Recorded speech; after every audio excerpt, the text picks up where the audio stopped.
Welcome back, everyone, and I hope you all had a great lunch, and I hope you had a chance to explore our exhibition and the booth. So our next session this afternoon, I am delighted to introduce an exciting panel discussion titled Industry Leaders Roundtable, Navigating Cyber Threats and Building Trust. Now let's give a big round of applause to warmly welcome our panelists today. Ms. Siripattanalert, Head of Digital Infrastructure, True Digital Group. Thakkar, Global Head, Cybersecurity, Thai Union. Pong Sam, CISO at Central Group. And Mr. Chachawan Jirupathum, CISO at RMA Group. And now I'd like to give the stage to our moderator today, Captain Serge Christiaans, CISO and Airline Captain.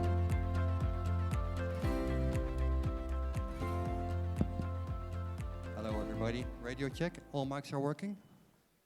Checking, yeah. Hello. Hello. Good afternoon everybody. After lunch, first panel session, and it's going to be a very interesting one.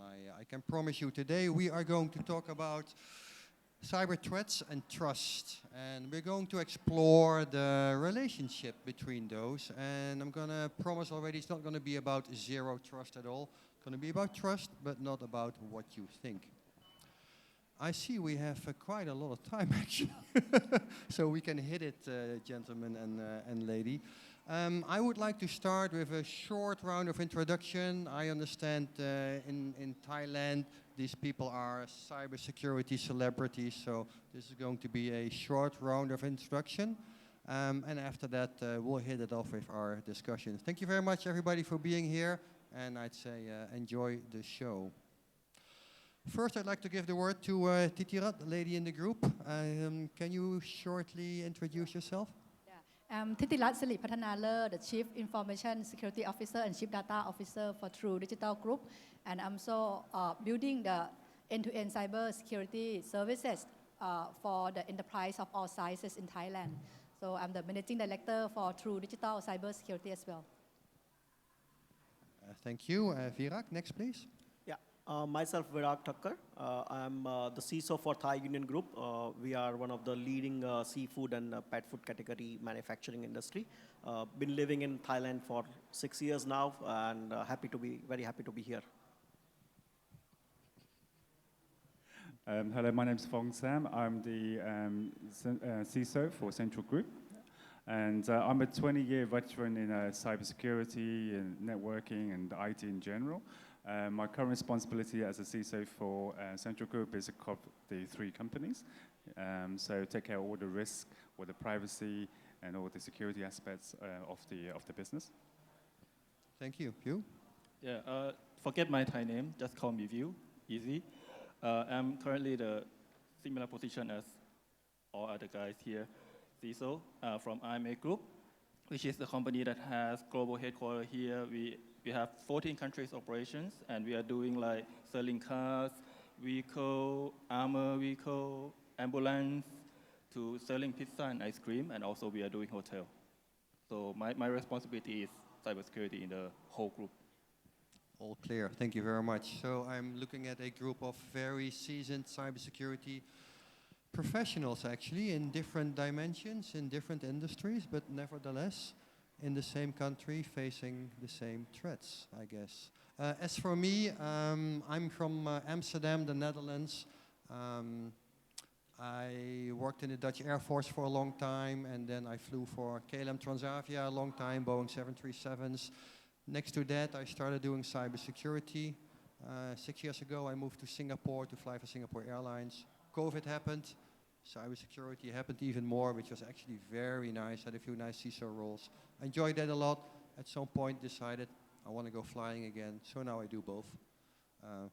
Happy to be here in Bangkok, and welcome, esteemed panel. As for today, this being a cybersecurity event, let's have a short introduction, a short inventory about what are the greatest threats that our industries are facing today in this part of the world, and basically in the Asian area, because it's all very much connected as well. Can we have a short view on that, the current threats? Who would like to start? Maybe I can. Okay, I can start. For especially Thailand, not only Asia, but we still have end-to-end security threat. So from business to consumer, the call center scam still there. The enterprise social engineering still there, and it's ongoing process that we need to fight with them. Security cannot stop because the threat actor didn't stop as well. So especially for Thailand, last year we ramped up the security index quite leap, so which is good, but we still need to do a lot more. So for this year, it's going to be another challenging year. So just to add on to what Kun View said, it's pretty much the same. And a lot of us suffer the same kind of threats and issues across the industry. But for me, I would say working in a large conglomerate like CG, Central Group, there tend to be a lot of data sharing, right? With external partners, suppliers, So there's usually implications of sharing this data. And so this is always going to increase, and with the advent of AI and all these things, this has really accelerated the actual risk as well for the companies. So we just need to make sure that all of that is tight when we have the initial due diligence process to ensure that that's really covered. But I would say mostly data sharing, what Kun Bright mentioned, Kun View, sorry, and then all these other issues is pretty much what we actually continue to have, like phishing, etc. Yes. Thanks, Virak. Yeah, just as Kun View and Kun Fong talked about it, me coming from the manufacturing sector, we obviously data and phishing and all other scams are pretty much relevant, but OT is something that we also think very cautiously and very carefully on it. OT, operating technology, in a manufacturing sector is a very niche domain, and with interconnected world, with now IoT also coming into play, with a lot of device, there is the bridge that was there between segmentation between OT and IT is now narrowing down. A lot of devices are still getting connected with the traditional network. There is a SaaS-based model coming into play. So operational technology is a huge risk. And Thailand being one of the countries which are leaders in manufacturing sector, so that brings a whole new dimension, and there's a whole lot of threats emerging into it. Thank you. Yeah, so I think in the past, before COVID, when I went to see the clients, most of them haven't faced the security incident, right? And at that time, 3 years ago, security cyber attack were target for the large enterprise. Okay? But I think after COVID, things have changed. So there's more and more cyber attack in Thailand. And when I met the clients, seems like most of them have faced the security incident. So sometimes I share with them about the cyber attack, how it happened. For example, like the average time for the hacker to complete the cyber attack is about 84 minutes. So they share back that actually correct, because they just had a ransomware 3 months ago, and it happened at 3 a.m. in the morning, and at 7 a.m. it's already completed. So I think now the cyber attack have penetrated most organizations in Thailand. Interestingly, especially for the small organization now. So if any organization have the open unsecure port vulnerability on the internet, they are very likely to have the cyber attack. And when the cyber attack happen with a small organization, it's a very high impact for them. So I have met some of the organizations that they face with the ransomware, and they said that they have some security controls in place, but it's not active configure, and nobody actually monitor them. So when there are an incident, the threat actor requested for 10 million baht for the ransom, and they said they don't have that money, and that could jeopardize their business. So I think nowadays more and more organizations in Thailand, they are aware and see the importance in the security implementation organizations. Now to share about the real cyber threats, I think for small organizations, sometimes they haven't have the security controls in place, so it's very easy to be compromised, right? But for large organizations, they have most of the controls. So what I heard is that it is the incompleteness of the implementation. For example, they might have not yet implemented the endpoint detection and response in all of the critical servers. Okay? Or they might haven't sent all the logs from the critical system to their security operations center. So that means that nobody is actually monitor for the suspicious activities, right? And after the incident happened on the servers, now the threat actor might go to another channel, for example, web applications. So after they already protected all the servers, that threat actor go to the vulnerabilities in the web applications and go to steal the sensitive data throughout the vulnerability of the web applications. So that's what I see, that there's many cyber security incidents that many organizations are facing nowadays. Wow, thank you very much. There was a great summary already. I hear a few interesting points. They're all interesting, by the way, but one, and that was stated yesterday as well by NCSA, the amount of attacks in Thailand is increasing incredibly. That's one. And the second one is about the SMEs that you're calling, the smaller organizations, which are way less mature, way easier to hack, but they're all in somebody's supply chain and a stepping stone for a larger organization. So they're great access points to get in, which is a global problem for sure. Phong, I think you want to say something. I just want to add to that. I would say one of the biggest probably new driver behind all of these attacks, the increase, is I would say it's because of the new Thai PDPA has actually come into force as well. So I think this has really become like a incentivization for the hackers to continue doing this, because they know at some point companies may feel they have to pay that ransom to get the data back, or to recover data and have to report it to the regulator. So they're more kind of, I guess, the heightened alert about the attacks now, and I guess the adversary would think it as an opportunity to increase the attack, right? So I think that's why it's a good point that we should make about the SMEs that has less resources and budget to basically close those control gaps, to really look at the data, look how they can secure that data for the budget that they can work around with. So I think it's very important. This whole new PDPA is really driving the companies to think about really looking at how they protect the consumer data. Yeah. So Thailand PDPA has announced it 3 years ago, but the first fine punishment just happened, I think 3 months ago. So the first case is that for the online electronic companies, that they have leaked the 100,000 record of customer information. Actually, what I heard is the insider threat, and then they don't have the security controls in place. And in Thai law, they require that the company need to report the breach of the data to the regulator within 72 hours. They didn't report the incident, right? So with that, they was fined for 7 million baht. So it's the first case that more and more organizations are aware. I think controls for insider threats are still a big problem, eh? Yeah, I would like to add one more thing as well.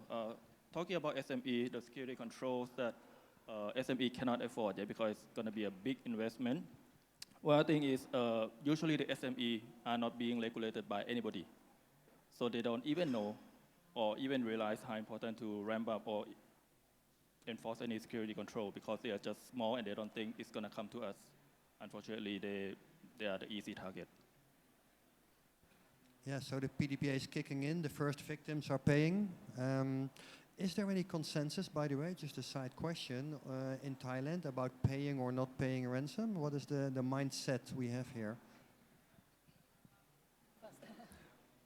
This is my approach. I would generally say never pay, because I think unless you really have the situation where your business is at a grinding halt and you cannot function, you cannot transact, and there may be some opportunities that you could take your chance that the threat actor would actually give you the keys to actually decrypt and restore your service.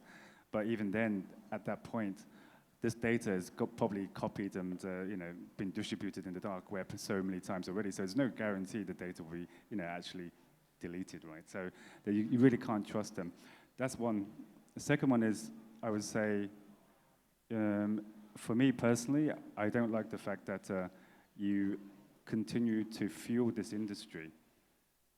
Because if the hackers know that companies will use cyber insurance to pay out, they think that's actually a potential revenue source for them, and they continue doing it. So in some ways, I think not paying, as long as you have the appropriate controls to restore your service to your business, like test your backcards, make sure they're functional, make sure everything is good hygiene on your environment. I don't think there's any real reason to pay these ransom. Just to add to what Fong said, he covered major of the points. Third point is the legal implications. A lot of people do not realize, especially if you're a large conglomerate presence in multiple countries, that if you do pay, there will be a lot of financial sanctions coming into play. You do not know what laws you are breaking in the country that other countries that you're operating in. So it's one factor which comes into foray as well. So obviously, do not pay. But for the obvious reasons which Fong mentioned, but legal implications also come into play. Thank you. Titira, can I ask your opinion on this? Yeah, so I think for most large organizations, they tend not to pay. Another point is that they don't want to support threat actor, right?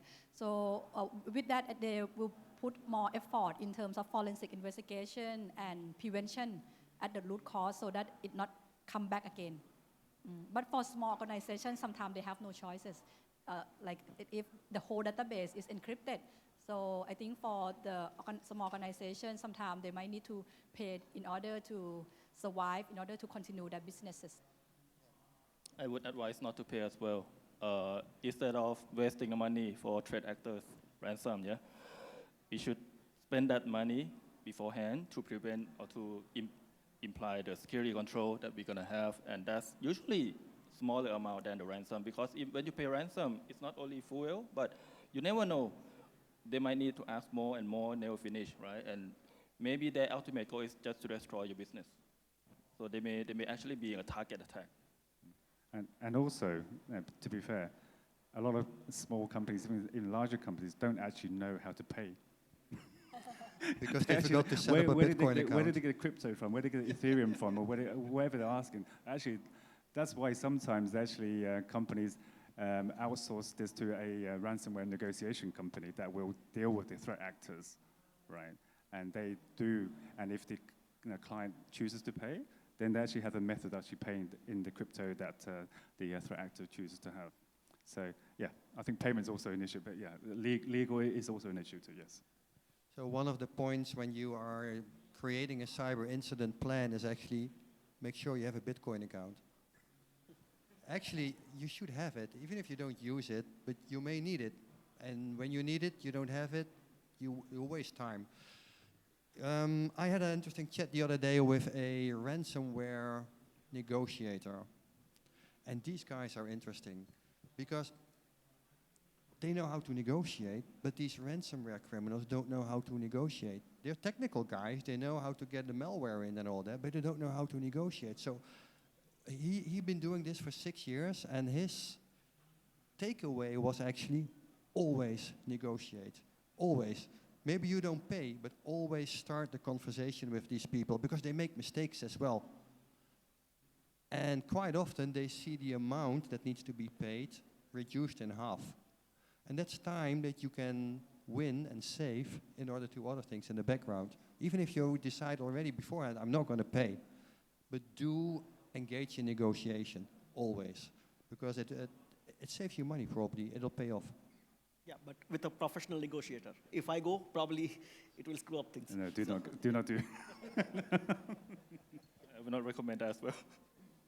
Well, you mean to pay or to negotiate? Pay. Because negotiation also, as you say, even from the beginning, you have no intention to pay, but it buys you time. Exactly. Buys you time to really validate and verify all your controls are in place. Then you feel more comfortable. Okay, I'm good, and we're not paying. A lot of these ransomware guys are in countries where English is also an issue, so you can use that in your advantage. Okay, next, we talked about threats that we're facing at the moment, and as experienced cybersecurity leaders, we have tools, we have people, we have process. We've been building this for the past years in order to get our organizations more resilient. What do you want? What would you like to have more?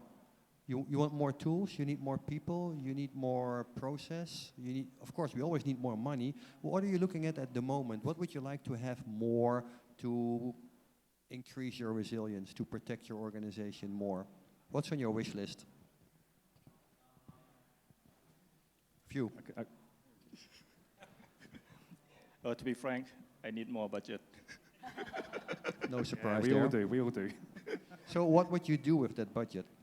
Because we are not being regulated at the moment, and we are not part of the CII. CII is critical information infrastructure.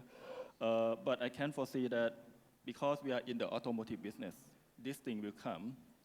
So the reason why I would like to have a budget now is because I can build a defense before anything comes in the future, like any regulations or just to keep us prepared, right? Because we already know that the trend is coming. The EV is already coming, autonomous vehicle is coming, and once it comes, I think it's the importance of being regulated as part of the CII is very high.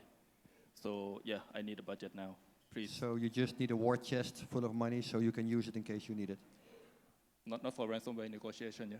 Oh, why not? Yeah, at least to get some good negotiators on board. Thank you. Fong? I mean, budget, yes, one. Second one I would say is, I think you just need to take a look at what you have currently, top down. So your typical kind of technology, people, process, triad kind of thing, and look at what is the most important, I would say. And I feel for me, the most important part is the actual people, because people can control processes, people can control technology. So if you have a technology and you have the process and the people are not sufficient enough to basically oversee those two other components, then that's a major flaw in that maturity, right? So I would say, look at the tools you have, look at the process you have, and are the people working, understanding the tools and process, are they optimal for the environment? Making sure that it is basically working to the best that you can have it, most effective. So when you talk people, is it quality or quantity? For me, quality in some areas. Some areas will be, I would say, quantity. Like if it's tier one, let's say, level work, maybe most of that could be done in quantity, I would say. But if it's more kind of tier two, tier three expertise, then obviously you need those guys to be at their best, right? Especially when a house is burning during an incident, you need to make sure that they are on their game. Yeah, the cybersecurity skill gap is a well-known problem all over the world, and I'm sure we have it in Asia as well. Thank you. Virak? Yeah, I think very difficult to add to what they have mentioned, apart from the budget. But I think optimization, automation, it will help in a longer run to see where you stand and to observe how you can benefit from what you have already invested. So an oversight via means of, AI is a big buzzword and I don't want to get into it right now, but more of optimization, more of automation to see where I can have more insight from the data that I'm generating. How do I go forth onto it and have more visibility across the spectrum of devices that I have, tools that I have, to make very well-informed risk management decisions. Thank you. Yeah, very valid points. Yeah, so I think for small organization, they haven't have the security foundation in place. No SOC or security monitoring 24/7 or security agent that can detect the cyber attack. So that's for small organization. And I think they come with the limited budget as well. So that's the pain points that they have. for large organization, they have most of the controls. So now I think that they're looking for the seamless integration with the various tools and try to consolidate the tools so that they have the single view of consolidation for cybersecurity. And they want to improve their maturity in cybersecurity using automation, improve effectiveness of the security detection using the AI. Yeah, so it's a different need of action for different organizations. And I think cybersecurity talent shortage is the concern for most organizations. We have only a group of people in Thailand market, and we need more and more. Understand that NCSA is help in building, and even the transfer skill gap from other domain IT to be cybersecurity engineers in Thailand. Yeah. So if your board gives you more money to increase cyber resilience, how would you use it? Pardon? If your board gives you more money to reduce your cyber risk, how would you use it? If For I have more money? tools or more people or? I would say in terms of governance, I think for, let's say for mid-market or the large enterprise, they have most of the tools in place, and due to the economic situation right now, so what we need to do is to ensure the implementation of security tools is coverage for all the critical assets. So all the server or the web applications to make sure that all the critical assets are protected and reduce the overlapping area. So some of the tools, the benefit are overlapping, and we can reduce costs by understanding the tools, make use of the function and feature, and we can remove some of the tools out. Yeah, so I think we'll be more ensure the coverage and implementation to cover all the critical assets. Beside that, so your question is if we had more money, right? More budget. Obviously, we would look at the current problems we have and then choose the solution accordingly and the budget. But I would say a lot of the issues tend to be actual internal alignment with the current teams with security. Because there's always issues with certain BUs may have different agendas why they don't do the certain things that security asks them to do, right? That's one thing. So it's more about bringing everybody in line. So there's a common goal, and we're not coming here to basically cause you more trouble and stop you from enabling business KPIs. We're actually here to look at the total protection of the organization and align that way. So it's not always about the additional budget. It's actually getting the alignment with the current team. Or if there needs to be new teams that are currently there's a gap for, we need to bring in, right? And that may be the budget part, right? If there's a current gap there. But mostly I would say, particularly in a large conglomerate, there tends to be a lot of internal, let's say, misalignment. The North Star is not the North Star to some people, right? So we need to basically make that change too. Thank you for bringing up that not all changes cost money. Money doesn't solve everything. It solves a lot, but certainly not everything, and we'll elaborate on that one in a few questions from now. Yeah, having budget will help us, let's say, like having better tools and better process in place. But one thing that folks already mentioned a lot is people. So budget will not help people directly. We need more time, and once we have budget, we invest in tool and we invest in better process. We have more time and more resource to invest on people. So then, to continue on this topic, what can we do to increase our cyber resilience that doesn't cost money as leaders? Because as leaders, you assess the situation, you make a budget because you need stuff, you go up, you get it, and you make it happen. But we just stated there are things that we can do that do not cost money. What could that be? Training. Awareness training. That's a good one. And when we look at leadership, your specific leadership for your cyber team, what can you do that does not cost money? I think you could look at it from point of view that when you look at your staff, are you getting the best from your staff at the moment, right?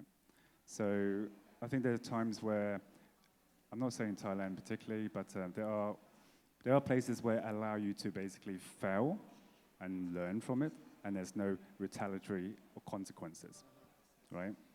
So I think given the company a kind of environment to fail and learn and recover, that's basically, I think, what internal teams need, particularly in a fostering kind of collaboration between departments. So I think making sure that people are allowed to experiment and really push the boundaries of how to get the best out of this tool. It could be as simple as looking at a EDR tool. There's a lot of false positive, but raising it to the team management and say, look, this tool's not working, and say why, and speak up. And if this tool's ineffective, we need to replace it. They have a say. They are the tool keepers, right? So I think these kind of things matter. So when you give them the freedom to really explore and experiment and learn, and that really you get the best out of the people. So I think that's probably the way to do it. Well, thank you for opening up this can of worms, because in aviation we call this a just culture. And in a just culture, it's a safe culture where we can make mistakes and where we learn from the mistakes, and these mistakes are non-punitive as long as you report them and you allow the organization to learn from it. So this just culture in aviation is very important because it got us to the very high safety standards that we have today and the very low accident statistics that we have today, because we've been promoting the just culture for the past 40 years now, and it pays off, but it takes time and a certain type of leadership as well. Good point, thank you. Virak. Yeah, it's part of subset of training, but I think a lot of people underestimate the value of tabletop exercises or resiliency exercises, which of course, if you do it, hire a professional and do it, then it will cost a bit of money, but it's very easy to conduct those sort of training exercises with the board, with your internal teams to see how your IRP plans are, if your business continuity plans are actually in working. Those training sessions or sub-training sessions are very, very helpful, or workshops if I have to put it, which does not actually cost you that much of money, or almost no money apart from the time you invest in, and gives you a very substantial results as well. Great, thank you. Yeah? So I think some organization, they might face a situation where they cannot get buy-in from the business. So I think the cybersecurity team can try to align the security goals with the business objectives. So if they start to understand the business objective first, that the goal of the business is to make the profit, generating the revenue, and then they can set the cybersecurity goal to align with business objective. For example, they can reduce the downtime for the security incident. They can increase the trust in the services that we're providing to the clients. So I think once we align the cybersecurity goals with the business objective, right, and then we can get buy-in from the business. So when we propose implementation for cybersecurity, they will be willing to collaborate and then support the implementation and get the cybersecurity aware culture in organization. Yeah, just Thank you, on hold there a little bit. Sometimes we just need to know the direction of the wind, right? Because being cybersecurity, sometimes we could be too aggressive, sometimes we could be too defensive. So we need to balance the vibe of with the business. So we see how the business is going to go, where's the market, and how's the customer, the regulations, and balance all those things. So we know when to do what, yeah, especially like people. Cross-department would be another thing that would be good for security team. So bringing them out from the closed room, back office. Sometimes they need to see the front store operations to see how the environment physically does, how the operation looks like, and most important is to build network to the frontline workers, so that building the corporate culture that everybody would be happy to work for. What do you mean exactly, corporate culture and network? What does that mean? Let's say, for example, like if they feel or if they spot anything that could be a threat or could be a risk, they will not try to come to us and report. So building this culture is important because, let's say, even we are the leaders and some frontline workers, they are the one who see maybe just somebody who piggybacking somebody or somebody just left something important, confidential information on the desk or something like that at the branch. We never know with the tools, right? Our tool will never detect that. So building network and trust and relationship with the frontline workers sometimes is also very important. So they not try to speak out. Yeah, thank you. I now heard trust mentioned twice. Tijurat said it as well. How is trust important and related to cyber resilience in our organization? Is there any connection? Virak? Sure. So trust is very, very important.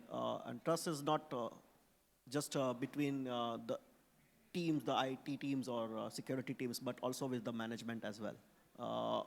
Without their support and without you showing the value that you bring to the table in terms of security, especially most of the organizations, the security is kind of a cost center. So you need to have the faith in your management needs to have a faith in you that whatever money they are spending, because they are taking that money away from expanding the business or putting into the capex of the business and giving it to a cost center. So they need to have enough faith in your abilities to deliver what you are saying to them, be it in terms of resiliency, be it in terms of regulatory statutory compliance. So trust plays a very, very important role in building and bridging the gap between what you do, what you deliver, and what is the return on the deliverables. So I think just to add to it, Barak, beyond the satisfying the executives and the key shareholders and the investors, I look at it more from a kind of pragmatic point of view in terms of, deploying it within the organization. So I take it from the point of view that, let's say, I'll give you an example. If you are to, let's say, write a new policy, now, nobody likes policies when they're written, right? There's a lot of to and fro for policies and things, and particularly standards. Let's say you have a situation where you launch a website, and the website is very minimal risk, right? Do you basically put the full-blown control for every single very informational site? You don't, right?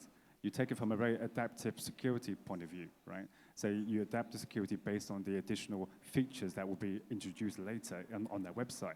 Later on, you may collect PII data. You might have checkouts and credit card functions. Then you step up the controls accordingly, right? So this is what I mean by working with the business and particularly the IT teams, the engineering team that has to deploy these actual products, and making sure that you're aligned with them, and then that builds trust with the internal team, so they can go and in the future when you deploy draft new policies and standards, they're more likely to listen to you because they actually trust you. This guy's very pragmatic.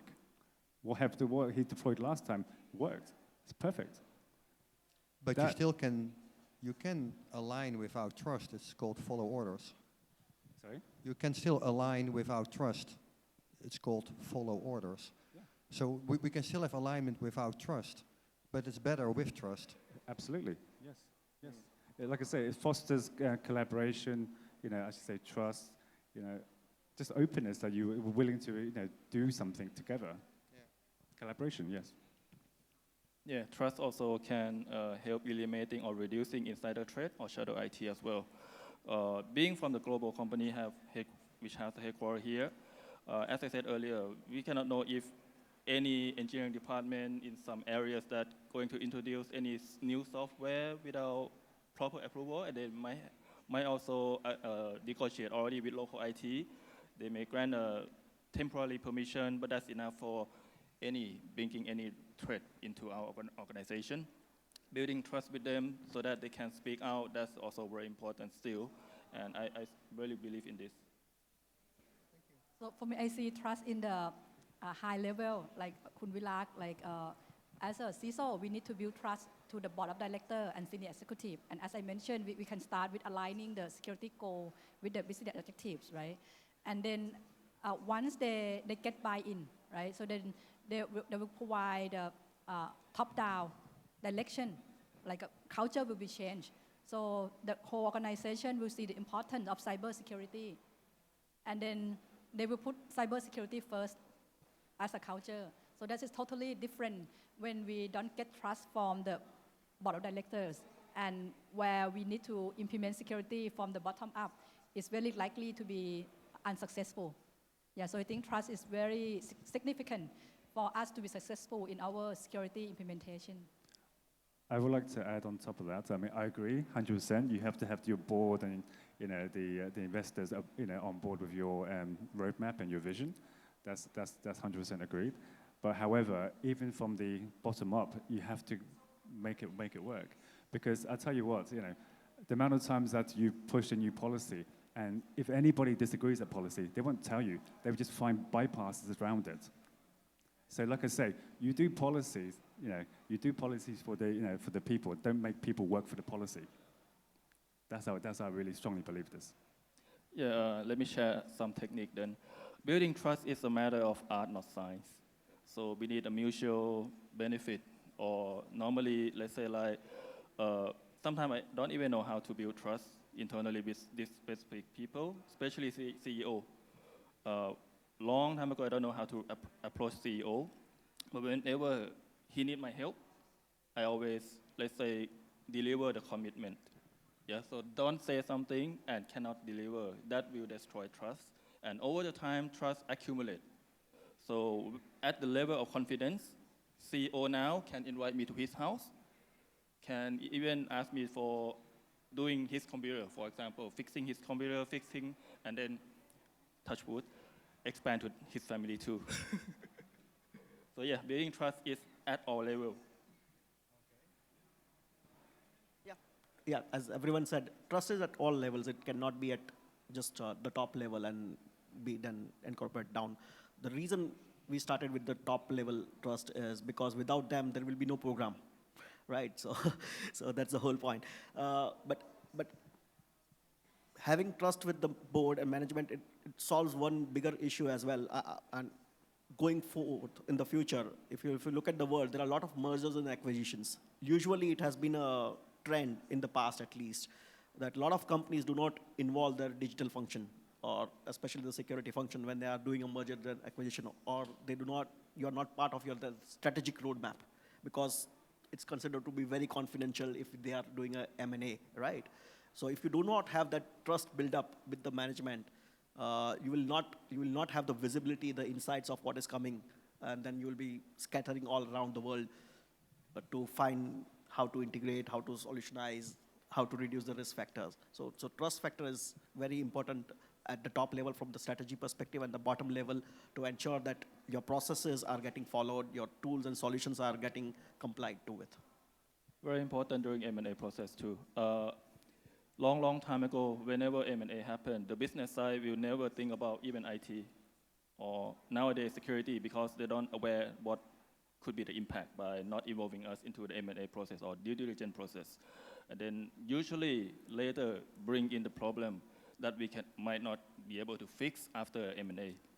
So visibility is very important, and they need to think about us. That means they trust us that we're going to help them as part of the team. Wow, I heard some very interesting things. Starting with trust from the top, and you mentioned culture change as well, which is very important, and thanks for mentioning that. Then Phong started with trust from the bottom up. You started trust at all levels, and you went to stakeholders as well. That's great. Wow, thank you very much for that. That's exactly what I wanted to hear, actually. And I think we all agree that trust is an important tool that leaders have to make the organization more efficient. Next to tools, people, and process, we need to work these three as well as leaders. And trust is a tool that we need for that, because without it, it doesn't work. We'll be micromanaging processes, and that doesn't work at the level that we operate. So now the multi-million question is, how do we build trust? And we're talking soft skills on a cybersecurity conference, something new for a change, but just shortly your vision on how do we build trust? How do you as a leader build trust? By your actions and showing the value. I think that's a very simple and short answer. We can elaborate on that. As I said, when someone is investing in you, they are they are taking that investment from some other function or some other person and putting faith and money, resources, time, everything on you. So if you are not going to repay that faith put on you by your actions and ensuring that you are aligned to what the needs of that organizations are, then you are going to fail. So your actions and the return that you bring in terms of if you can showcase it, especially for security, it's always been a challenge. How do I show my ROI? Now, there are vague ways to say it, like this is the cost of an incident, but you know that cost of an incident is not usually applicable to all the industries. It might not be the same for one SME, as she keeps on talking about SME. A simple example, a ransomware on an average may cost 100K USD. That's an average calculation as an example. But if it's an SME whose entire enterprise value is not even 100K, what he will do, he will just format the server, rebuild the new one. So it's not 100K as a cost to him. So it's difficult to showcase ROI sometimes with the broader judgment. The whole point is, if you want to have faith, how do you build the faith is, or trust is, by showing that whatever the time, effort, resources they've given to you, you are delivering what you have promised to them, reducing the risk, and if possible, show it in a monetary terms that because of so and so factors, your business has grown or the risk has reduced quantifiably in terms of bottom lines. What he said. No, I would say, just to add on to that, you know, leadership is key, right? So leadership is all about people. Yeah, management is all kind of about managing tasks and delivering outputs and things like that. But for me, I would say there has to be trust in the leadership style, right? So if you show and demonstrate that you're not reliable and you go back on your words, then that's something that erodes trust overnight, right? And that takes time to recover. And that's the issue, is that you have to be consistent with everything you do, right? And just ensure that you allow your staff to have the freedom to experiment, like I said before. You know, don't punish them because they tried. Yeah. That's the issue that a lot of management tend to have, is they punish them for trying. And that, to me, just inhibits the potential out of that person. For me, I've never had this feeling that if you instill fear, you get the best out of people. You don't. I mean, when I say fear, I mean hierarchy, your position. So use it wisely as a leader. It's all about people. Correct, thank you. As I said, oh, sorry. Okay. Being in trust, again, I would start at the mirror, looking at yourself first. Looking at yourself, asking yourself, is this guy you want to talk with or not, right? You need to do a handshake first. You need to approach the people first. If you want people to talk with you, you need to talk to them first. If they want their trust, you need to trust them first. And this is very important, because when people trust us, it's going to be a long-term relationship. It's like me and you, for example. And it's like, and this will become a corporate culture as well. So people will spread a word of mouth saying, oh, this guy is good. This guy is approachable. This guy is not sitting in the back office with a door locked, something like that, right? And friendly, can be hang out and whatsoever. So another thing that when trust already there, keeping trust and not destroying them is very difficult, even more difficult. So once the trust has been destroyed, like Phong said, we need to be consistent. We need to deliver the commitment. It has to be mutual benefit. Sometimes we need to evaluate our relationship as well, saying that, oh, if this guy normally come to us and, okay, consulting with the family business things, family matters, which is not the business, so we know they trust us. But one day, oh, they stop talking, they stop coming to us, so okay, maybe it's our time to approach them. But don't trust the ransomware guy, just saying. Yeah. Yeah, talking about internal organization. Serge, I have a question for you. I'm going to flip this around. I'll be a moderator for 1 second. So we talk about trust, right? You're a pilot. Now, People, technology, process. So in the airline industry, aviation, technology, obviously flying the latest A370, wonderful, full of technology. Process, we have a lot of process, right? You have all your pre-check flight list and all these kind of things that you need to do as a captain. How does the airline vet you for trust? That one is partly legal. I signed for the airplane. It's mine. It's my responsibility. Everything that happens in my airplane after I took over command for this specific flight is on me. My first officer makes a mistake, it's on me. One of the girls in the back flips the door and the slide goes out, it's on me. There's a lot of responsibility for that. And that's where it is. They offer me a contract. Apparently they trust me because I got through the process and they hired me. But the more important question is, how do I build trust with my crew every day? Because my crew combination is different every day. I have a different airplane, a different first officer. My cabin crew is a different combination every day. And as we know, any group of people, any different group of people is a different group than they are tomorrow. You swap two people and the whole group dynamics change already. So my challenge is more that at 3 o'clock in the morning, when we report at the airplane and nobody slept that much, how do I create a team out of this group of very tired people who know me probably from face, some we already flew together. So then when you started talking about interpersonal skills, which is very important, how do you approach people? And then where you start talking about being reliable, do what you say and say what you do, all these things are then very important because I only have 5 minutes to create my team. After that, I go onto the flight deck left, my crew goes to the right, we close the door, passengers come in, and actually the rest of the communication is over the interphone, which is not great. So that's one of the main challenges I have every day. Thank you. So for me, oh.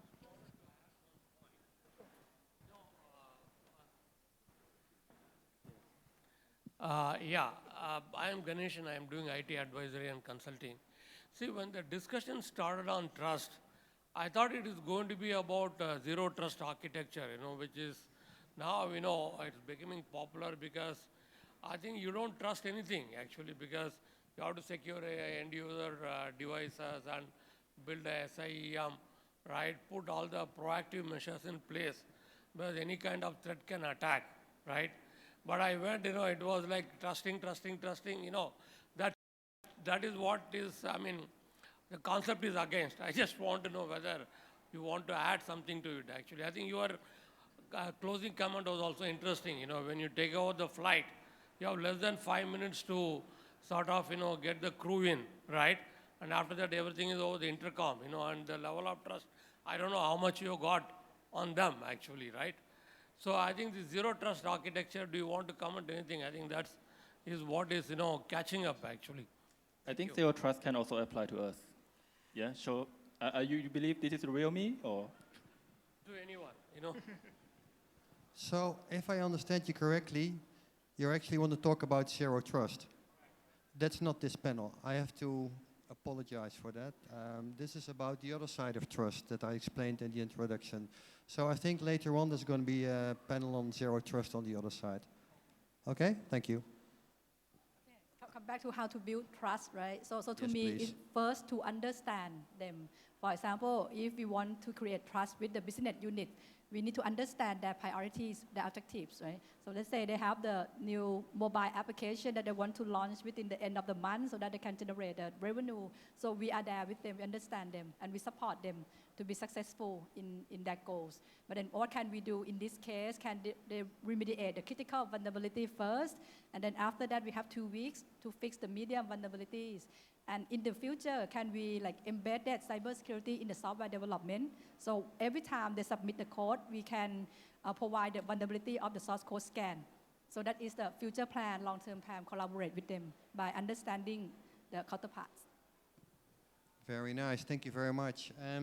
I think we need to leave it with that. I think we all agree that as cybersecurity leaders, our leadership, on that corner, The cybersecurity leadership is very important. We have the tools, the people, the process, but somebody needs to lead it. And in order to lead it properly and to multiply the effect of it, we need trust. Up, down, left, right, collaboration, communication, all these soft skills that we quite often overlook, especially in the technology space. I would add a little bit. Go ahead. Everyone can be a leader. This is a normal motto that people say, oh, leader has to lead. But actually, to build trust, anyone can be a leader. Anyone can start today. Yeah, you don't need to wait until being promoted, because trust can be at any level, at any relationship, anybody. Very nice, because in the military we have something like a natural leader. So some people are natural leaders. They might not have had the training yet, but if you can see these people in an early phase and you give them the right training, they can be great and the best leaders. And we need those, especially because in the military we lead in wartime. There's always more stress and loss of lives. It's just not a corporate setting. It's a bit different. Any last remark or words? Time is up. Ladies and gentlemen, thank you very much. No time for questions, but please find us afterwards. Thank you. Have a nice day. Thank you. Thank you. Thank you. A heartfelt thank you to all our panelists and of course Serge for delivering such an insightful thoughts and for being a great moderator of the session. Again, for everyone here, please help scan the QR code on the screen to share your feedbacks, your thoughts, so we can continuously improve our events. สรุป panel discussion นะคะเป็นภาษาไทยสักเล็กน้อยนะคะสำหรับ panel นี้นะคะมีการพูดคุยกันนะคะถึงเรื่องของการ navigate cyber threats นะคะแล้วก็การสร้างความเชื่อมั่นหรือว่า build trust นั่นเองนะคะโดยใน panel นี้นะคะมีการเริ่มต้นนะคะเล่าเรื่องถึงภัยคุกคามนะคะที่ตอนนี้เกิดขึ้นในทุกๆอุตสาหกรรมจริงๆเลยนะคะโดยเฉพาะหลังช่วงโควิดเนี่ยก็เป็นสิ่งที่หลีกเลี่ยงไม่ได้แล้วก็เป็นสิ่งที่ทุกบริษัทนะคะไม่ว่าจะเล็กหรือใหญ่เนี่ยก็คือจะต้องเจอกับภัยคุกคามทางไซเบอร์เหล่านี้นะคะคุณเซิร์ชนะคะมีการถามด้วยค่ะว่าถ้าบริษัทโดนแรนซอมนะคะจะต้องทำยังไงนะคะหลายๆ panelist นะคะก็ได้เล่าให้ฟังแล้วก็ได้มีคำแนะนำนะคะที่เรียกได้ว่ามีประโยชน์มากๆเลยนะคะคุณฟงจากเซ็นทรัลนะคะแนะนำว่าไม่ควรจ่ายนะคะไม่ควรไปสนับสนุนพวกแรนซัมแวร์เหล่านี้นะคะเพราะว่าจ่ายไปแล้วเนี่ยก็ไม่ได้แปลว่าจะได้ข้อมูลคืนหรือว่าไม่ได้แปลว่าระบบของเราจะปลอดภัยนะคะและยังรวมทั้งอาจจะทำให้เราตกเป็นเป้ามากขึ้นเพราะว่าบริษัทเราดูเหมือนว่าจะมีเงินจ่ายนะคะคุณวิรักจากไทยยูเนียนนะคะบอกว่าบางประเทศเนี่ยอาจจะด้วยกฎหมายนะคะอาจจะไม่ได้สนับสนุนหรืออนุญาตให้มีการจ่ายเงินใน ransomware ด้วยซ้ำนะคะคุณทิติรัตน์จาก True Digital Group นะคะบอกว่าและคุณชัชวานนะคะบอกว่ามีควรที่จะนำเงินนะคะมาพัฒนาระบบรักษาความปลอดภัยมากกว่าการที่จะไปจ่ายransom นะคะเมื่อเกิดขึ้นค่ะModerator นะคะคุณ Serge มีเล่าให้ฟังด้วยนะคะว่าปัจจุบันนี้มีเซอร์วิสหนึ่งค่ะที่เรียกว่า ransomware negotiator นะคะเรียกได้ว่าน่าสนใจมากเขาเล่าให้ฟังว่าในหลายๆกรณีนะคะที่หลีกเลี่ยงการจ่ายเงิน ransom ไม่ได้เนี่ยก็จะมีเซอร์วิสที่ช่วยนะคะคุยไกล่เกลี่ยค่ะให้มีการจำนวนเงินอาจลดลงหรือว่าอาจจะไม่ต้องจ่ายก็ได้นะคะ